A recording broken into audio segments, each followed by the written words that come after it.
يابا الرجال طلع هو يطلب لنا فلوس، شلون راح نرجع له فلوسه؟ مو هو شلون يرجع لنا اياها، احنا شلون نرجع له هي. شاهدت اللقاء، انا ما اعرف شنو الغايه منه او شنو السبب بهذا التوقيت بالذات.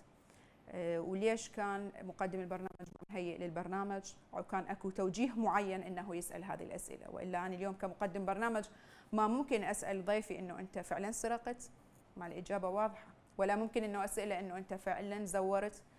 المفروض انه اكون جامعه كل معلوماتي، مسوي لقاءاتي الخاصه بالجهات القانونيه بالجهات الحكوميه وايضا كل المعنيين بهذا الموضوع، حتى احصر ضيفي بزاويه معينه اطلع اللي عنده. لكن لما افسح له المجال بهذه الطريقه انه يحكي بهذه الاريحيه كانه هو الشخص المظلوم، وان كان فعلا مظلوم، هذا الموضوع مو صحيح. المفروض دائما عندي الادله، الاوراق، الاثباتات، المعلومات اللي احرج ضيفي بها حتى يطلع اللي عنده. لكن بهذه الطريقه ممكن خلينا كثير من علامات الاستفهام.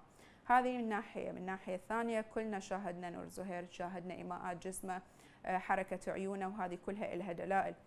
خليني اعرف ارائكم بهذا الموضوع وشنو اللي استنتجتوا من هذه الحلقه.